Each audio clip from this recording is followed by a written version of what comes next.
Two words. As it Fuck should. VAR. It's no. I'm not sure if that's two words. Yeah, it is two words. Fuck VAR. Clear and obvious. Something which we have come to, have a love and hate relationship with. No. 1 minute. Hold on. We spoke about the VAR, which is, according to me and Mazhar, has been absolute shit. So moving from one shit, we got to move to another shit, that is Arsenal. What's up with Arsenal? Always back your manager. Always. But Unless it's now Mikel Arteta. Oop. My take on that is I'll pass this question on to Mazhar. I don't know anything much that I can give an answer to this. he has some foresight when it comes to numbers and football games. Always. But this foresight sadly doesn't work when it comes to United, man. I always get it wrong. I watched that Newcastle game and I was supremely disappointed. Utterly broken after that game. I do think Conte is a game changer. Yeah. Yeah, once Van Dijk is back, Liverpool will be hard to stop. I think at this point, everyone would not mind Declan Rice playing in that team, right? But obviously, Ronaldo is the better player. See.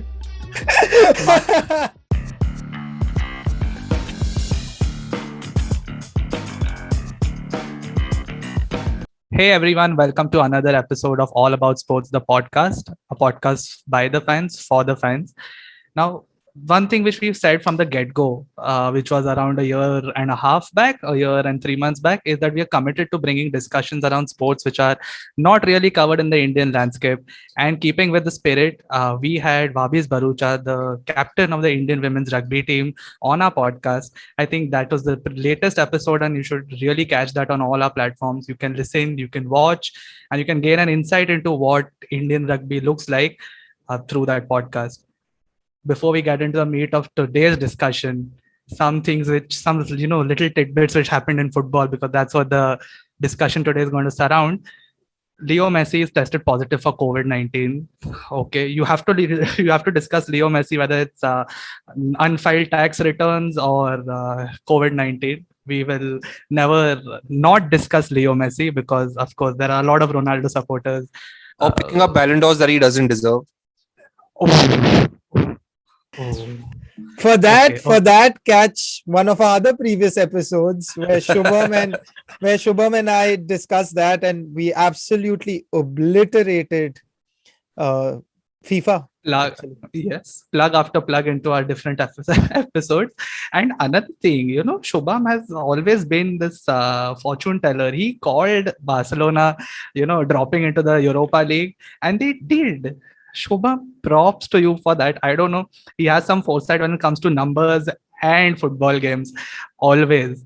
But this foresight sadly doesn't work when it comes to United, man. I always get it wrong.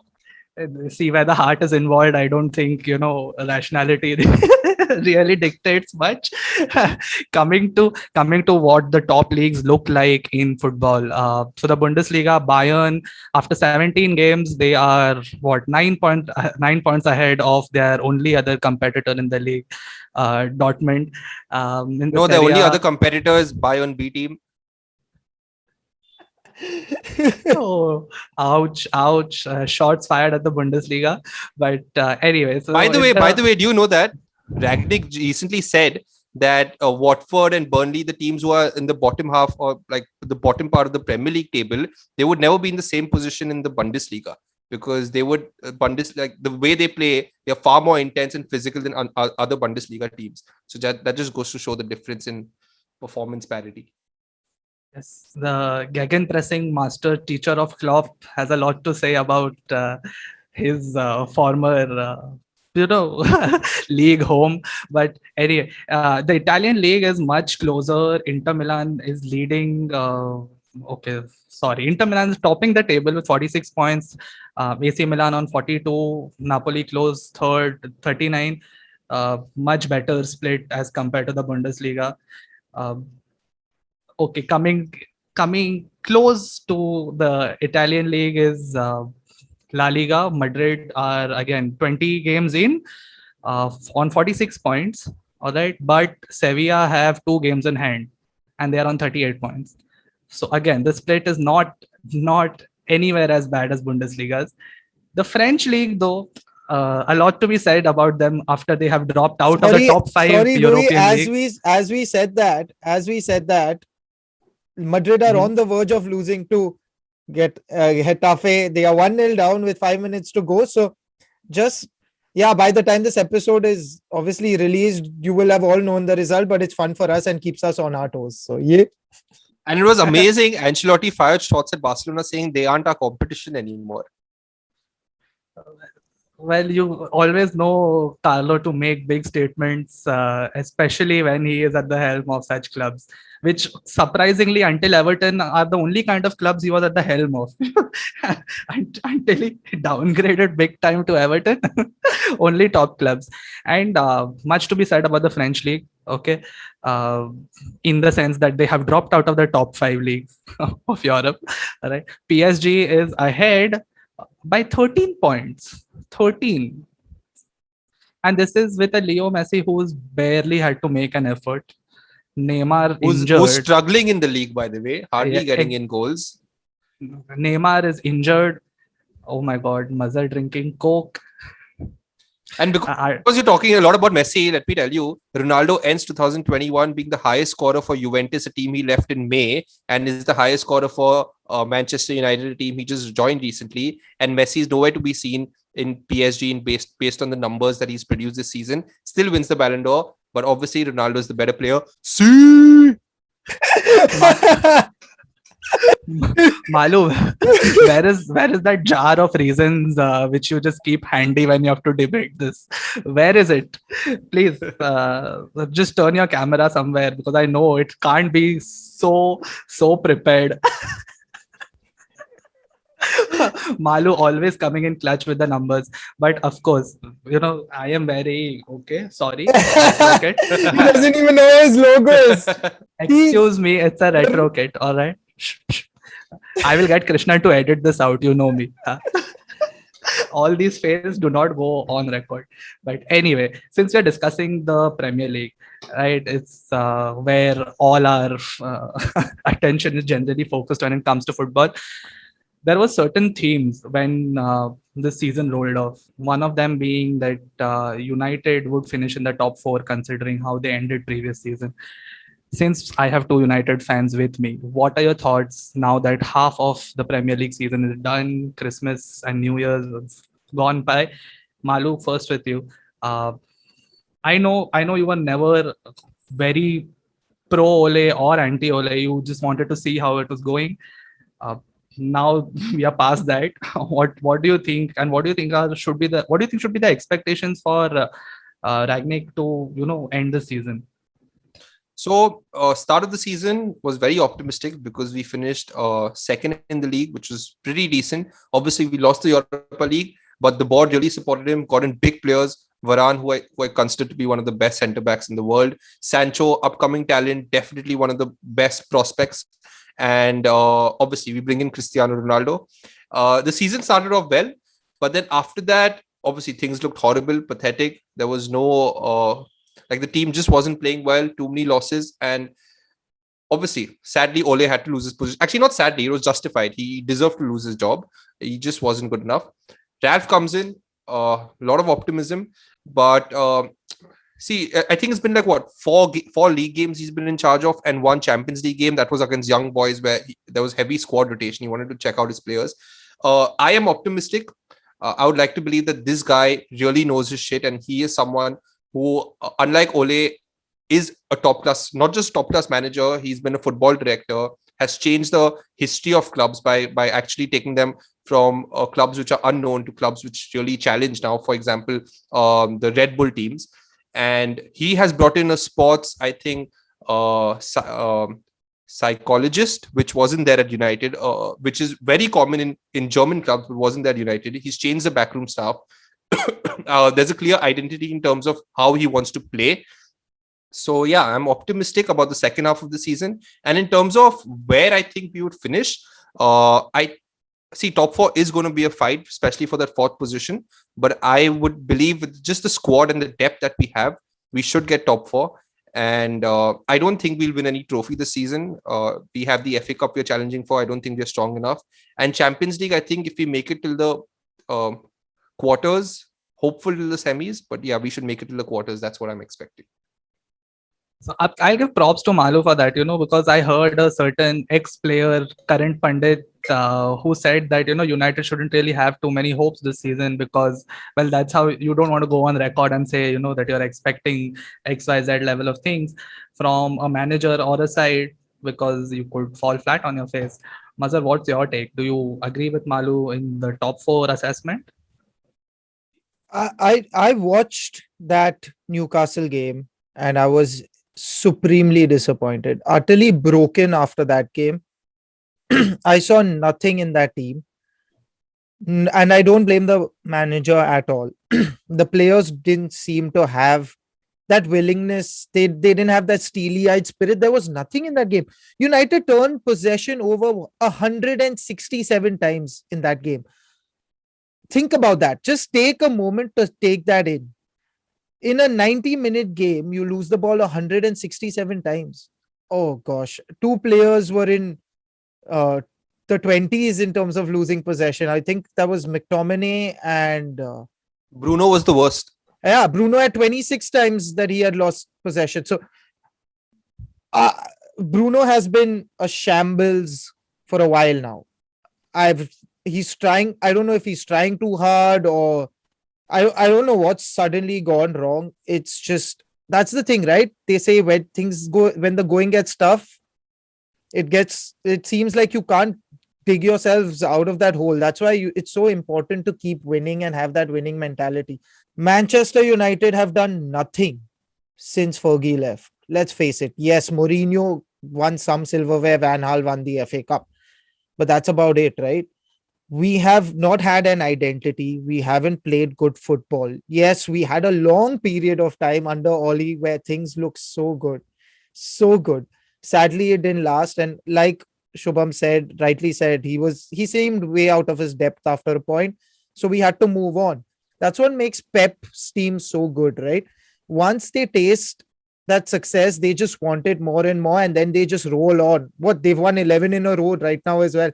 Every season we're seeing this, and it's not even surprising anymore.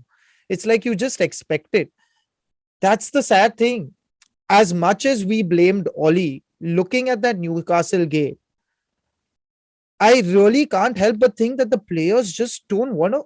Like, I read rumors that the players were cribbing about turning up for training at 5 p.m. You're getting paid to do this. You're playing football because you love it. That's how you got into the sport. Now you're treating it as a job. I don't know. Like, I had just a lot to think about and a lot to process. And I love Rangnick. I think he's a fantastic footballing brain. He's going to help United win. He's the right guy for the team. But if I just don't see if the players want it enough. I literally just see Ronaldo there and De Gea there in that team that I know really in terms want of in terms of what you're saying about Ronaldo also. So after I think Newcastle, Gary Neville had something to say about Ronaldo and Bruno. And as much as I love Ronaldo, I've noticed, like whenever the going is tough, like no matter what, even if you have a shit game, you have to go to the fans and appreciate. You can't just like go walk in the tunnel. And especially against Newcastle, you can't just be throwing your arms up in the air during the match, blaming other players. That it seemed like Bruno and Ronaldo were doing a lot. So I do feel like this team needs a little bit of character and like a strong spine and like dig it in. And you can't just expect the manager to magically wave a wand. It starts from the players and it has to go there. Like, for example, look at De Gea. This season, he's been unbelievable. You can see he's putting the effort, but at the same time, Maguire, like he should be dropped. It's just like, what the fuck is he even doing? It's nonsense, right? So yeah, I think that it's about character.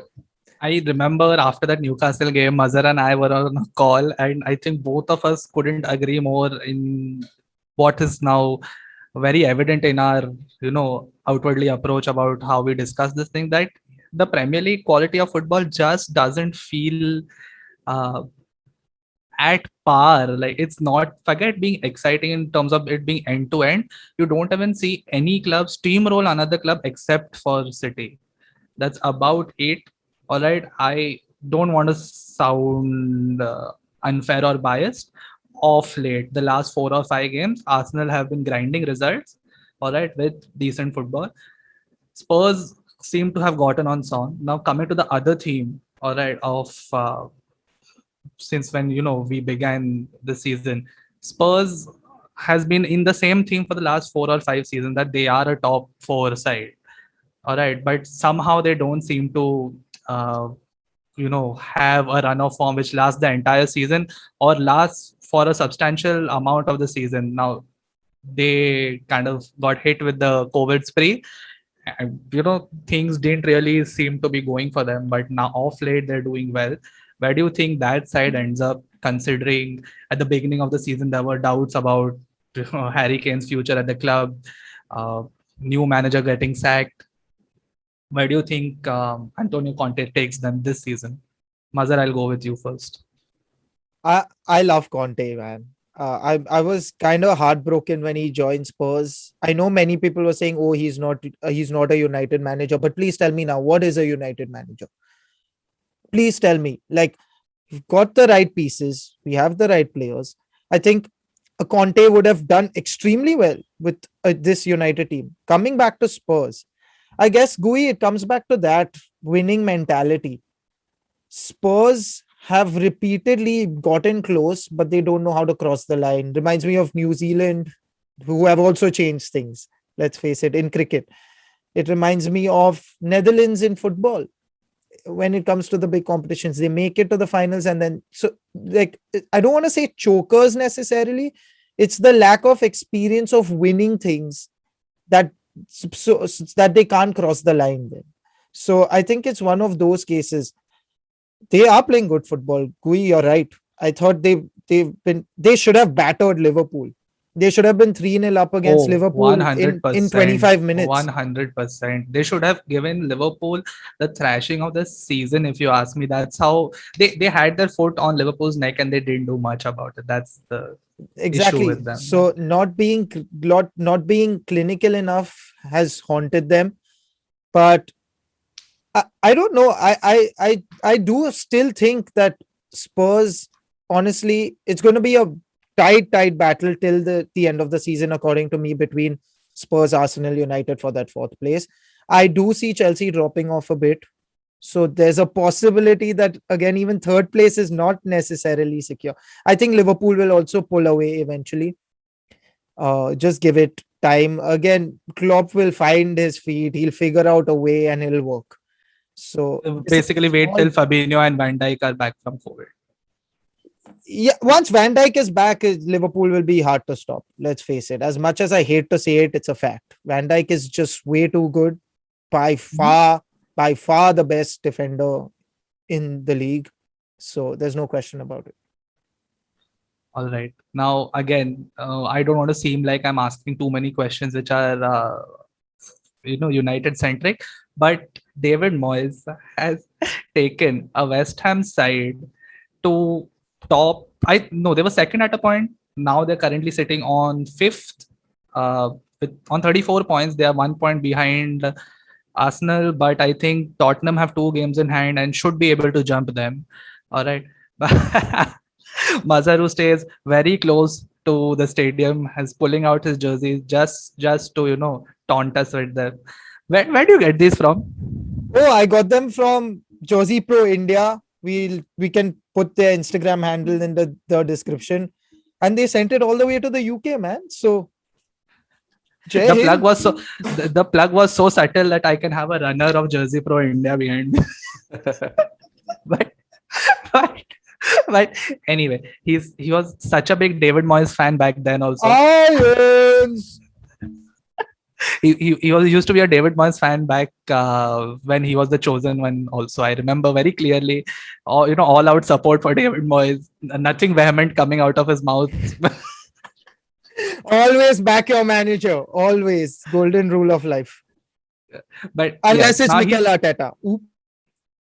I didn't say a word. But anyway, my point being, now David Moyes has dragged that side, but some very key players, one of them being Michail Antonio, right? Because I think over the last two seasons at least, he has shown that he is capable of this kind of football. I want to know if you think he was treated unfairly over the last 2 or 3 seasons where, he has been kind of snubbed as the second choice centre forward.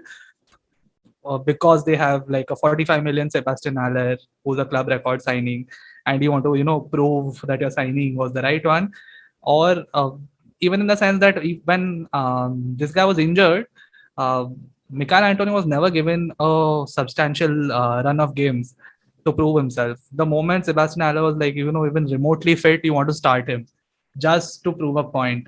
When Michail Antonio was doing the job perfectly well, and now he is finally proving it, right? That he could have been the first choice center forward for the last 2 seasons. But what, Malu, what is your take on that? My This take seems on late that, because my take on that is I'll pass this question on to Mazhar. I, I don't know anything much that I can give an answer to this. No, but I mean, Antonio's he's not even a cult hero. Antonio is an absolute West Ham legend. Let's face it. I agree. He was being snubbed because of Haller, but let's face it, Haller's now killing it with Ajax. He's absolutely a monster with in the Dutch league. it's not throwing shade on this. Yeah. I just meant that you could have taken the time to settle him in. Sorry, but they just refused. They wanted Sebastian Haller to perform at the given occasion, which was maybe too soon.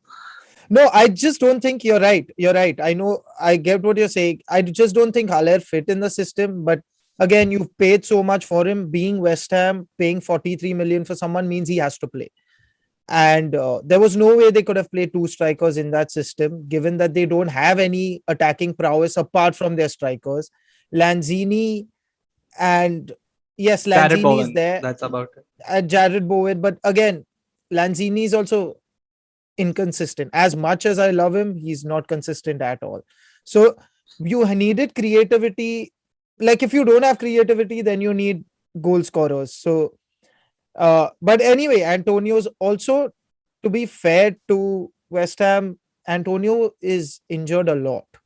So it's like, how do you keep playing him then? When he plays, he scores. Let's face it, he's too good. Even when they won 3-2 against Palace just now, they didn't deserve to win that.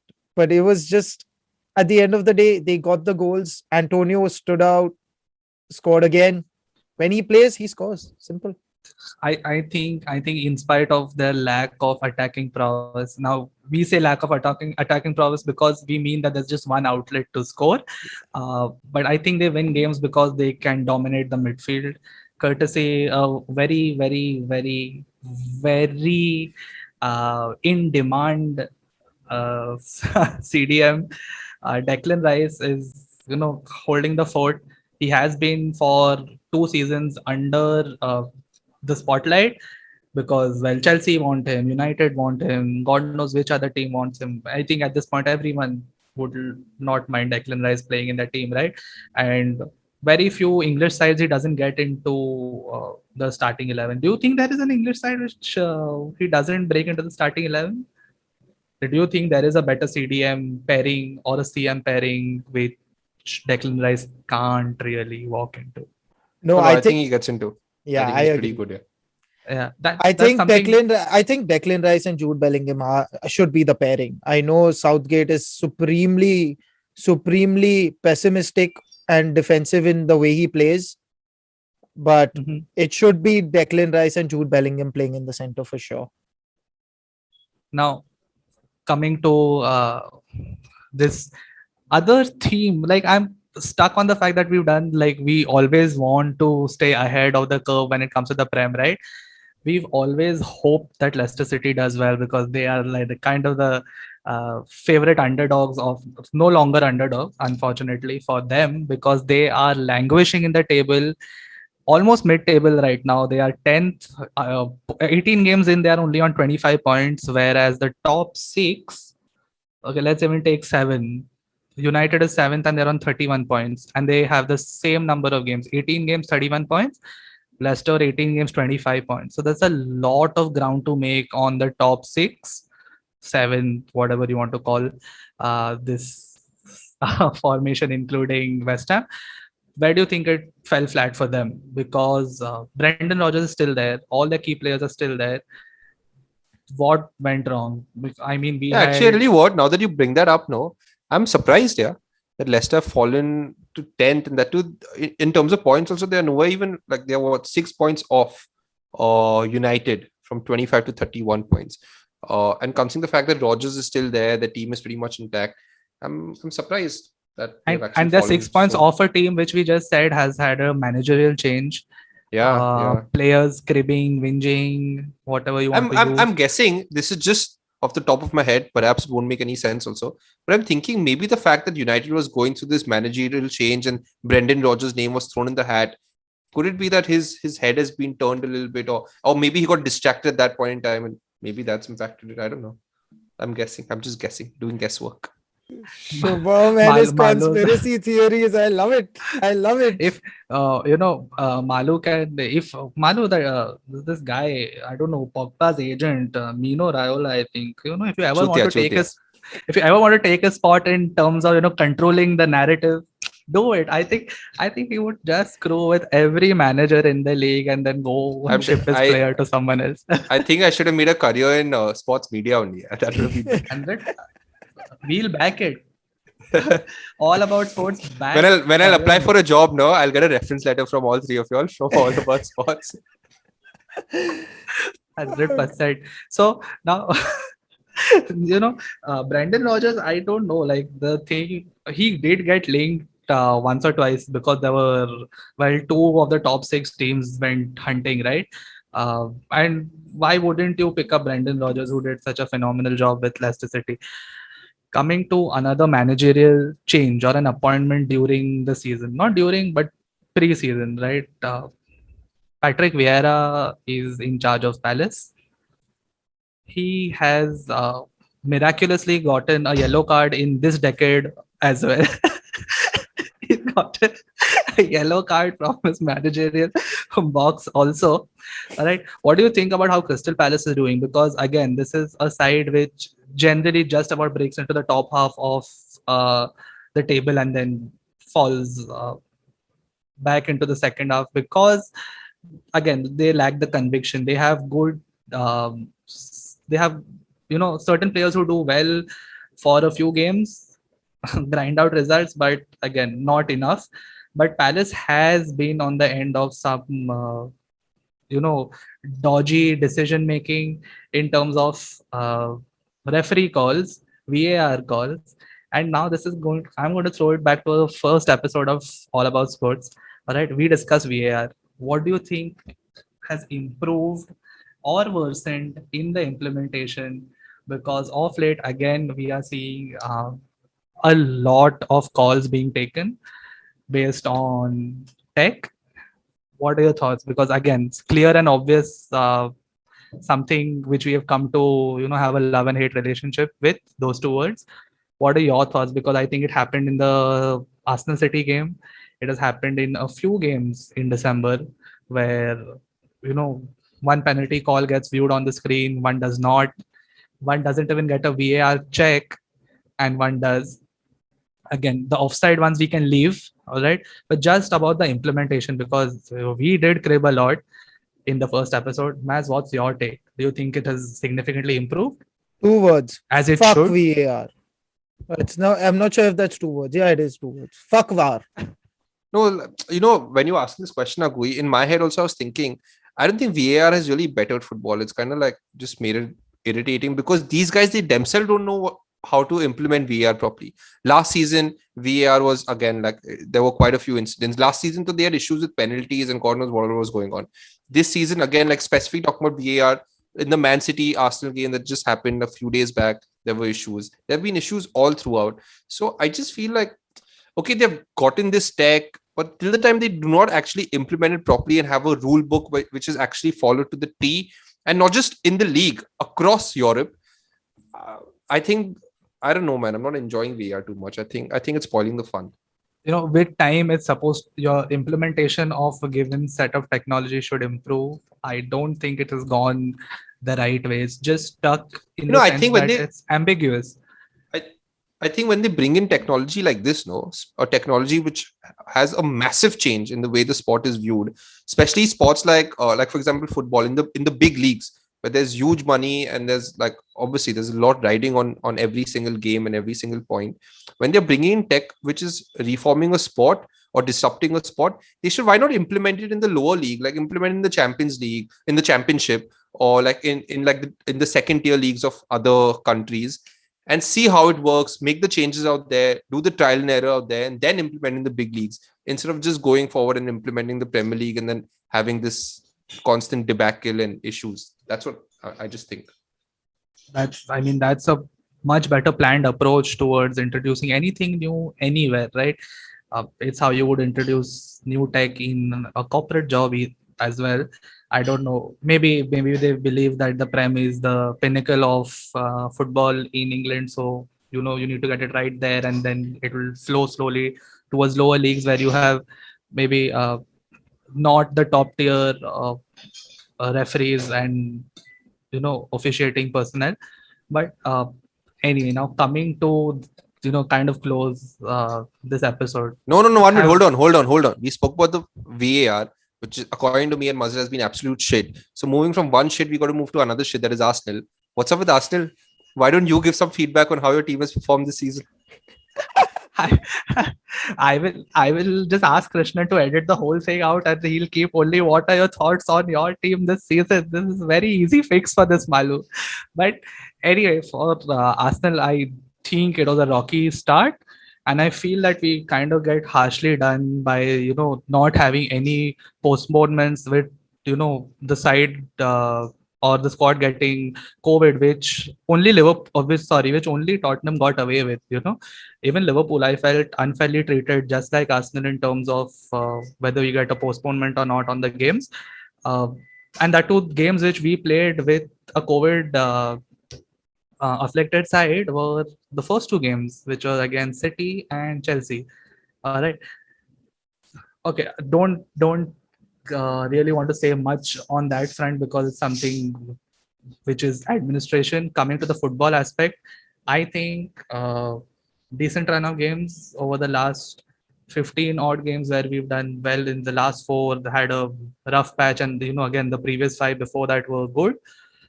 Basically November and December much better than expected, because this is where Arsenal generally trails off over the last few seasons, has trailed off with injuries, a packed fixture list, which is something which we're not cribbing about, unlike Klopp. Why don't we have a Liverpool supporter on this? I think maybe we could shit on them altogether. But, I don't think I can spend every week with a Liverpool supporter on the same screen. I'm sorry. That's just unacceptable. All right. I think Mazhar's animosity towards the club supporters gets in the way. But by the way, Gui, what's your take on Aubameyang?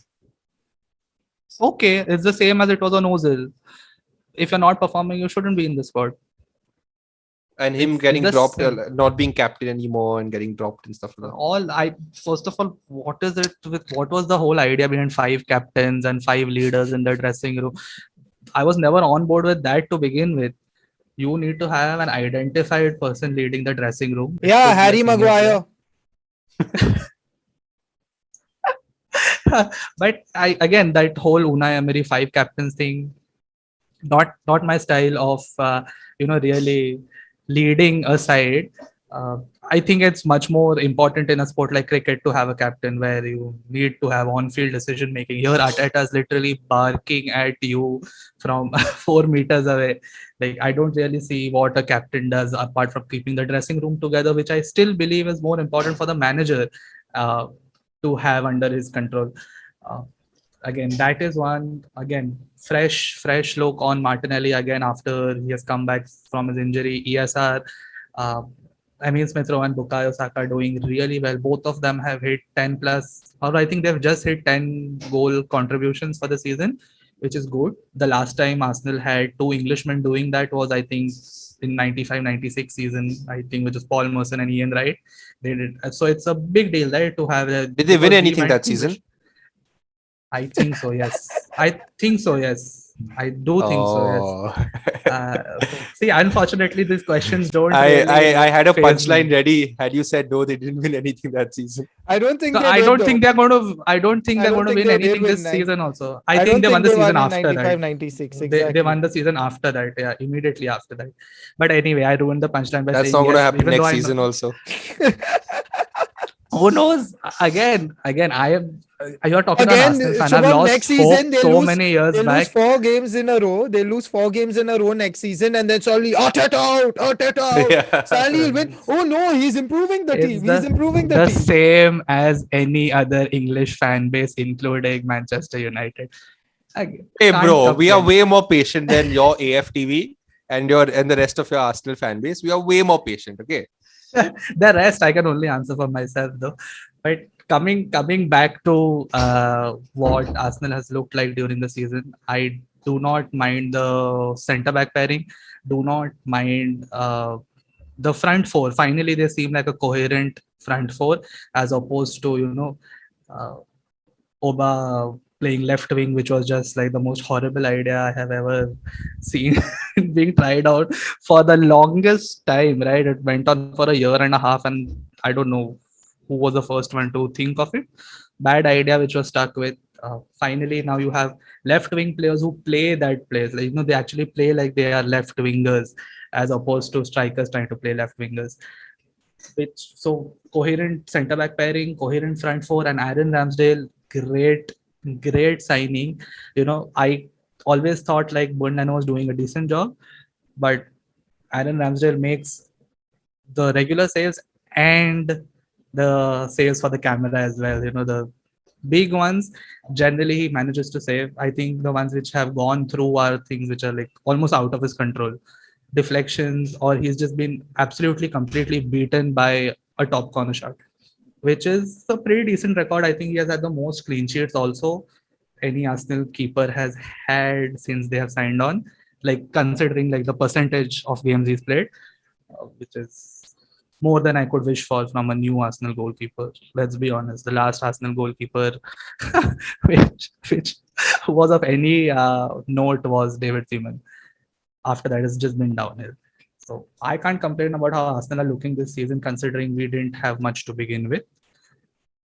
Coming to coming to the managerial aspect, do we want Arteta to stay or not? Not something which is to be decided so soon. His contract is expiring, I think, at the end of this season or next this season. This season. So it's something which is going to get negotiated again. And I think as all our followers have already got a hang of it, before we end any episode, we generally do predictions. Now the top two slots for the Prem, more or less fixed, all right, because even though Liverpool are not really in a purple patch right now, let's just be honest, they will finish second at the least, all right, unless something untoward happens to Pep's side. So what are your thoughts on who finishes third and fourth? At the moment, we have Chelsea, Arsenal, United, and Tottenham competing. West Ham, sorry, 5 teams. All right. Who do you think takes the balanced Champions League spots? Malu, you first. So like you said, City first, Liverpool second. So that's whatever by default. And then third, I think I still think Chelsea will finish third. They have a decent cushion of points also, and they have a good squad. Yeah. I think in terms of fourth, United. Fifth, I think, will be Tottenham, and sixth will be Arsenal. And yeah, beyond that, I'm not predicting anything. So this is my top six. Yeah. Maz? I actually think Chelsea will finish second. Oh, as much as I've said I know they'll taper off and all of that, I definitely do think Chelsea will finish second. Uh, just because they're solid at the back, so I don't see them dropping too many points against the smaller teams. Their struggles will, if at all, come against the top teams where they will lose points, according to me. So, uh, and like Shubham said, they have that cushion. So I think Chelsea will probably finish second. I would say Liverpool third. City will continue steamrolling, I think, till the end. Fourth, heart is saying United, obviously, but mind is, in this case, it's the opposite. But my mind is saying somehow it'll be Arsenal. He almost had Spurs. I could Yeah, but then see the Spurs. I was thinking Spurs because I know how Conte is, but then again it's Spurs. So they just, and somehow almost every season they end up falling, like they end up falling shorter and end up finishing behind Arsenal. Yes, last season was different, but it was probably a blessing in disguise for Arsenal because they didn't have to play that dirty ass Conference League. So um I mean, in that sense, it worked out well, but also because why I feel like Spurs will miss out is simply because if they lose Son at any point in time, for any reason, I think that's it. Like they've lost all their attacking prowess. Mora's great, but I don't think he can. He's not like a game changer like Son is. Not on Son's level. I So just don't think they have a exactly, player like him. exactly. So that's why, and I'm saying Arsenal simply because I don't know. Like it'll just be funnier if they don't end up finishing above them. Yeah, so it's for the bands really, but no, but genuinely, I as much as Hart is saying United, I've seen nothing this season from them. I know if United win their games in hand, they go ahead of Arsenal. They're playing. So does Tottenham. Yeah, but Spurs always. I mean, they finished third in a two-horse race. Yeah, literally. So we remember that season. We remember that season. So I remember the season where they managed to finish outside the top four because they lost to a already relegated. Oh no, Newcastle side which was battling relegation. They lost 4-0 on the last day of the league. yeah, That's the squad. yeah. But I tell you what, I do think Conte is a game changer. Yeah, I No, he is. see. I agree. I tell you when I also said United fought. To be very honest, that's a decision from the heart and not from the head. I'm not confident United finishes fourth, but whatever. I'm still going with that prediction. But I think Conte is a game changer, and he like how Spurs were always at the end missing the chance of getting top four. Conte has it in him to see them through the line. So yeah, Spurs could potentially make it.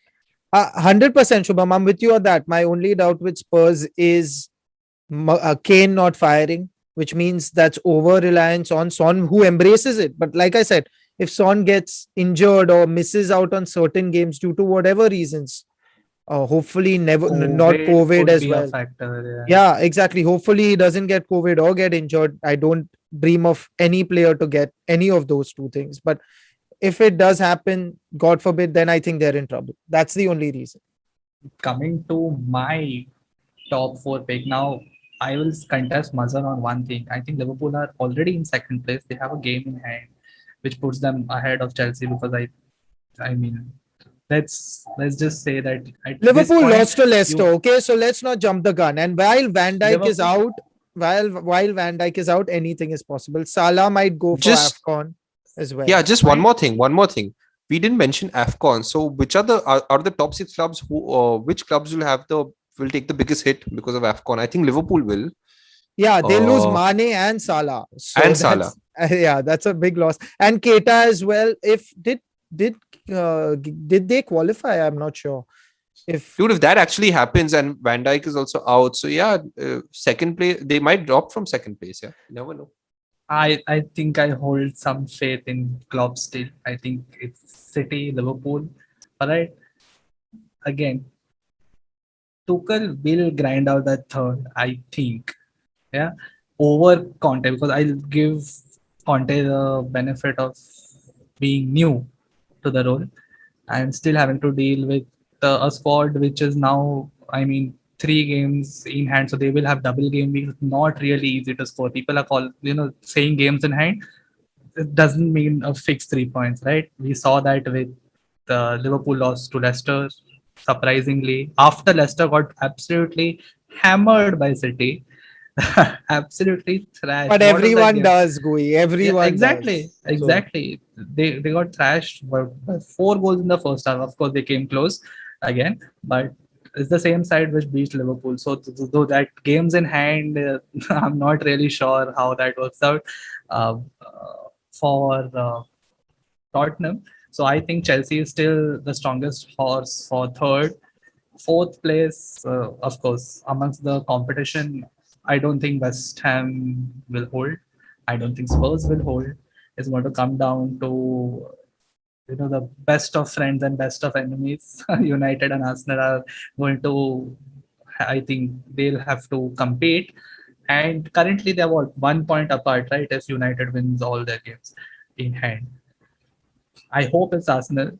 And my prediction is that Arsenal will see it through. Again, I am going to give Ragnick the discount of being in his first year at the job at United.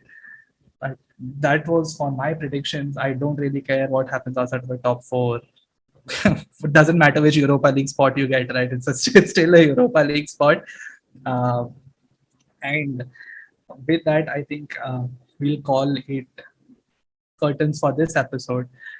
If you agree, disagree, like, don't like anything we've said on this podcast episode, you can put it down in the comments. We'll be more than happy to entertain everything you feel about this episode, other episodes, what you expect from us in the future. Put it all down.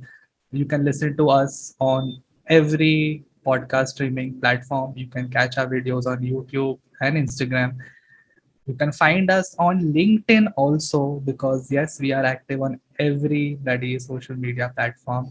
And with that, I'd like to thank everyone for tuning in and see you next week. Bye bye. If you like this episode, make sure to leave a like and share it with anyone else who might be interested. You can also subscribe on any social media platform that you prefer, and all our links are in the bio. We also have a website with all our episodes as well as blogs and a whole lot of other sports content, so make sure to check that out as well.